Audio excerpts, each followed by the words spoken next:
guys? This is Alec Cohen coming to you from the NAB ProVideo Coalition booth 2024. I'm so honored to be here with my friend Philip Lemoine. Philip, tell us a little bit about yourself. Thank you so much for having me, man. Yeah, so I'm a full-time content creator. I originally started as actually my whole video career started in 1996 with skating videos. Fast forward to high school, it turned into house parties and club events, and then that turned into professional events, which led me into weddings. So I was doing full-time weddings since 2009, and then COVID hit, and my business kind of took a tank because there's no more social gatherings. Yes. And I just started posting cooking videos on the internet. Yeah. And then I don't know what happened, but that took off, and super blessed to be able to do that full-time now. That's incredible. Yeah, so yeah. we got to unpack this a little bit because we went through a lot. So it sounds like you were kind of the guy with the camera in your hands the whole time, which I love. I was kind of the same kid. So where are you from originally, and when did you first pick up a camera? Yeah, great question. Yeah, and exactly, that's kind of it. I was always the guy with the camera, but originally from the Bay Area in California. And my father's in the Air Force, so when we moved to Hawaii in 1996, we bought a new camera to document, or my dad did, to document all of his, our new life here on the islands, right? And he gave me his old camera. He's like, oh, do whatever you want with it. So I would bring that everywhere and just kind of started shooting, and I don't know, it just became a passion. It's funny because I was just talking to my friend Jevin about this. I did it because I just genuinely enjoyed doing it. I loved doing it. I had no idea that people did this for a living. It could be you can make money from it. So I've been doing it since 96, just purely out of passion, and I don't know, it just never stopped. That's incredible. And so obviously a lot of really famous filmmakers got their start in skating, so I think that's super interesting, but specifically rollerblading, what drew you to that? I don't know, I would watch a ton of rollerblading videos. This is peak rollerblading, 1990, the 90s, Brink was out, and there's all these great skating videos, and I learned a lot about music and, just the culture and that sort of thing. And I always wanted to be in a rollerblading video, but I just wasn't good enough. Yeah. So I was like, well, I'll just make my own. And so that's kind of how it worked. And I was literally shooting on VHS tapes, cutting between two VCRs. Oh my goodness, and very linear editing. And that's just kind of how it started. And then just went into other things and other hobbies that I had, and it just never stopped. That's incredible. That's incredible. So I want to hear a little bit more about the wedding videographer, editor era. That is a really valid hustle, but it's also more than a full-time job. It's you're working weekends. The turnarounds are insane. So what led you into that, and then what ultimately kind of led you out of it? Oh, great question. So in 2007, I was at a skate park filming some skating, and these professional skaters came out of nowhere, and these did my idols, and I just couldn't believe they were there. And I had my Canon GL2 at the time, and they were like, oh wow, you have a professional camera, do you want to come film with us? And I was like, oh, I would love to. And then they're like, oh, but we don't film, not skating videos, we actually film weddings. And I was like, weddings? Okay, loser.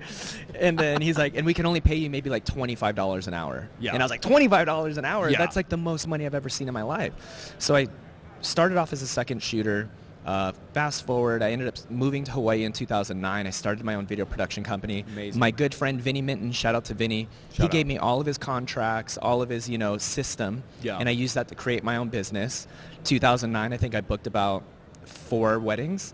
2010, I booked 38 weddings, and my business just took off. Yeah. So I was just all in.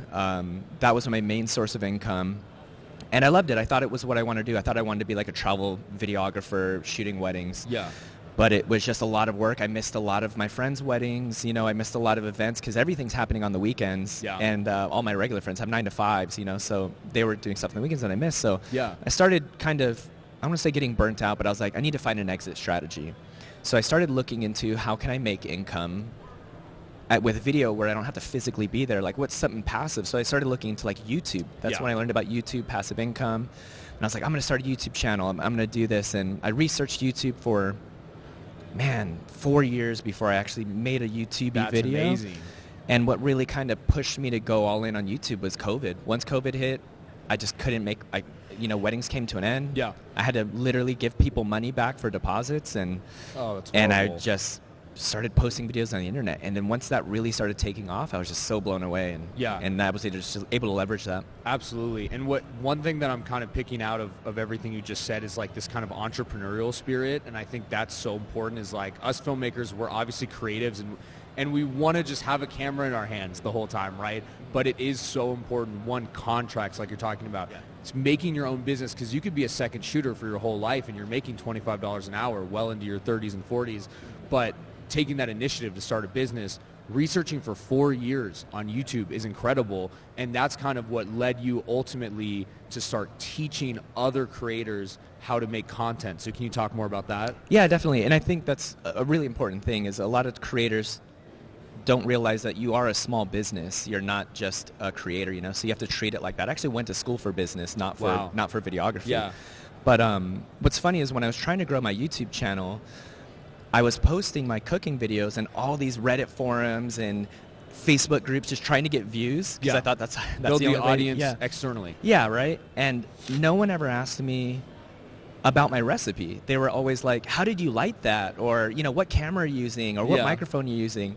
So I started just making behind the scenes videos, just like one-offs, and then those started performing better than my cooking videos. Got it. And then that's when I realized there's this whole group of people, this whole community of people that are just like me, that just are home cooks that like to make cooking videos. Absolutely. But they know probably more about cooking than they do video. And I know way more about video than I know cooking. Totally. So I was like, oh, maybe I can fill that niche or that gap. And I just started creating more and more content, just trying to teach people how to make better videos. Yeah. And what's great is once I started doing that, my content now started aligning with the big brands that I wanted to work with, because it started aligning with their audience, right? Yes. So then I was able to work with, Amaran and Aperture. Sony I'm a Sony sponsor right now, or a brand ambassador. Yeah. And these are all like dream brands that I've always tagged in my wedding videos and my cooking videos, and they just never looked at them. But once I started showing how to use the tools, it immediately aligned with them, and that's how I kind of got in the gate with them. That's amazing. I love kind of like the peeks behind the curtain that you give us, and kind of just demystifying it. And the amazing thing about our generation is like the everyone can access this education, whereas like maybe you would have to go to film school, or maybe you'd have to do XYZ. One thing that I'm sitting here really thinking is like, I love Salt Hank, Joshua Weissman, some of these. I obviously love your content as well. Thank you. What's something that those bigger chef creators do that really set them apart? Could you identify a couple things? They're consistent. They just keep creating. They keep posting. You know what I mean? Yeah. And they highlight their personality. They don't try and be someone else. You know what I mean? Salt Hank is Salt Hank. You know what I mean? Joshua is Joshua, right? Yes. And I think they all lean into what is unique to them. Josh was a chef before, so he's making, he's leveraging that skill set to do those things. Salt Hank makes amazing. He saw what worked for him. He does the sandwich thing, and it does great. And again, he's a business now. Not only is he making great brand deals and getting views and that sort of thing, but he created his own salts, and his own products. So I'm seeing a lot of creators move that direction. Absolutely, that totally makes sense. I think consistency is so important, like you're talking about, especially in this age where things are moving really quickly. There used to be a time with YouTube where, like, when Corridor dropped a video, it was like, we're going to sit down and put this on the TV and watch this. And now it is kind of like Corridor Crew, where it's like weekly content, stuff like that. So can you just talk about like building that audience from short form? You have a great presence on TikTok. You're still cranking with everything else, but how, other than consistency, how do you build an audience and keep people in, and personality? Yeah, I think that's a good question. Short form, it's funny. It's like once you figure out the formula, you can kind of just keep recreating that formula, and it's always going to hit. I think ultimately, though, it's figuring out exactly who you're speaking to. I love that. Because I made cooking videos, but the people that I really wanted to speak to are people that make cooking videos. Yes. So once I've really honed in on who exactly am I speaking to, I can get more precise with the type of content that I'm going to make, how I'm going to position it on the platform, who's watching this, what are they thinking, So I think it's if you're trying to grow an audience, it really comes down to trying to figure out who your audience is first, who are you speaking to first, and then that's going to help you create a game plan for your content going forward. Absolutely. That is brilliant. I've honestly never thought about it that way, but there have been times where it's just me in a room with a camera, and I'm talking, and I'm like, this isn't quite right, and then I'm like, who am I? Like, I just imagine my mom, or like someone, it's like I have to explain this to like my grandma, and all of a sudden the vibe is completely different. Yeah, and when it comes to like food videos specifically, you got to think like, who is this recipe for? Yes. Is it maybe like high protein, low calorie? We're going to speak to someone that's trying to, lose weight or gain muscle, right? Is it like, for me, for example, I live in Hawaii. People come to visit and they maybe eat something that is local, and then they go home to where they live and they don't sell that. Yeah. So they're going to want to try and make that recipe at home. So I can make recipes that are speaking directly to tourists that came to visit that want to recreate that back at home, right? Or people that moved away, right? Yeah. Maybe they moved and now their parents can't make it for them or whatever. They want to make it themselves, right? Totally. So just trying to figure out who exactly are you speaking to, and then create content for those people. Yeah, I love that. So I think I forget how long ago we first met, but we were probably a year or two ago, and you were just kind of teasing that you were working on something, and then I was looking at Philip's Instagram. The last like 2 years, it's like, I need to find an editor, I need to like hard drives, blah, blah, blah. So I was like, what is Philip working on? Can you tell us like this big project that you've been working on the last couple of years? Thank you.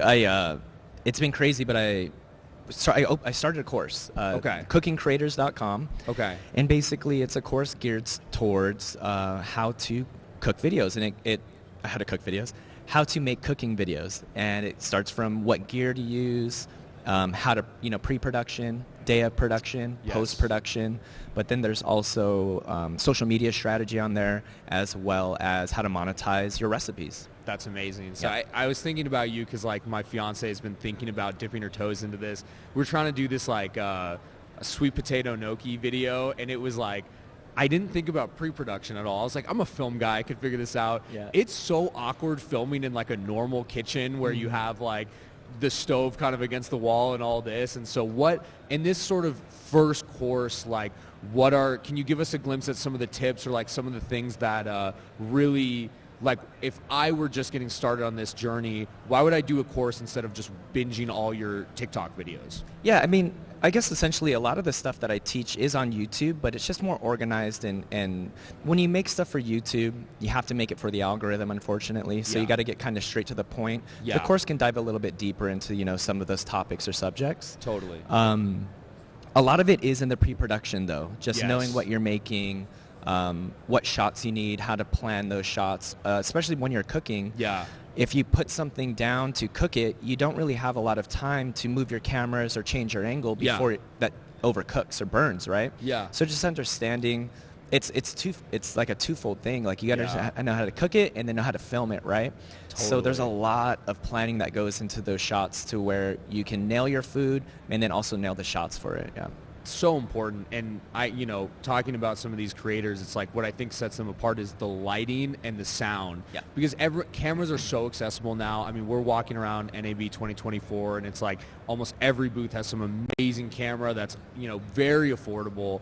But what I love about your videos is like, even if you're in a small space, even if it's blah, blah, blah, here's a really simple lighting solution and here's a really simple sound solution so that everything just has that extra oomph to it, and it's not like we're just capturing it with these little overheads in our kitchen.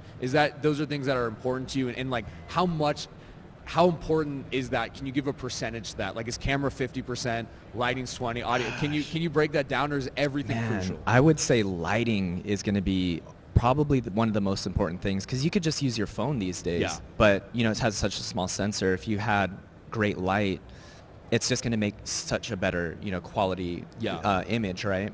And then you can go deeper into like white balance and those sort of things, but lighting is going to be key. Then I would say the next thing is audio, especially if you're trying to teach someone something. Yeah. If you don't have good audio, they might just click out just because of that thing. They can't hear you, they don't understand or whatever, right? So I'd say audio. Then at that point, I can't really put a percentage on it, but it's hard. Anytime anyone asks me, what's the best camera to buy, first question I ask them is like, do you have lights? Yes. Yeah. I love that. Do you have audio? Because I wouldn't spend $4,000 on a camera. I would spend that money on lights, audio, and like getting a really good setup first, and then working your way up to a camera. Yeah. The best camera is the one you have. Yeah, for sure. I love it. I'm so excited to see what's next. Can you just give us a tease for cooking creators if there's anything else coming up? Yeah, actually, so we're going to, after NAB, I'm going to shoot a whole pro version. So the course that's out right now is focused on mobile, how to shoot and edit everything on just your phone. There's some bonus modules on how to edit with the computer, but now I'm going to dive into the pro module, which is going to go into cameras, computers, but then there's also some other modules on there for the business side of things, taxes, things to consider like that, as well as like how to get UGC content, freelancer gigs. A lot of people put their value on their following, but a lot of the value is in your ability to shoot and edit videos, right? So you can start monetizing your experience right now. You don't need to have a following. It's just a matter of positioning your small business in front of these companies to create content for them to post, which is called UGC content. Absolutely. And it's so important, and that's kind of the reason we're here today, is just to talk to these brands, make these personal connections, and I definitely encourage people who are looking to network. This is a great place to start because all your favorite brands are here, and there's probably someone from the marketing team that's kind of standing here waiting to talk to you, which is amazing. Definitely. Yeah. Philip, thank you so much. If you could give one last nugget of advice, you've already given us so much, but if I'm like someone who's been cooking forever, I've always wanted to make videos about it, I'm just thinking about taking that first step in, what piece of advice would you give me? I would just speak for all creators in general. One big piece of advice that I would give is to figure out something that you are genuinely passionate about, something that you love so much that you don't care if it makes money, that you just love doing it. Like, I've been shooting video since 1996. I love shooting video. I shoot video every single day, and that's just something I love to do. If you're doing it to try and make money, if you don't make money in this first couple of months, you're not going to do it anymore. So just figure out what it is that you love and focus on that. Totally. I love it. Philip, thank you so much. One more time, where can people find you? You can find me on Instagram, Philip_Lemoine, cookingcreators.com. I think the best one to go to is at Cooking Creators on Instagram. That's perfect. Can you spell Lemoine for us, because I always mess it up? We had the lower third, but just to be safe. Yeah, so it's Philip with one L, Philip. Then there's an underscore, and then Lemoine, Lemoine. If you look up the person without the underscore, send him a DM, ask him to change his name for me, please. We want that account. One more time, Philip, thank you so much for coming. Appreciate it.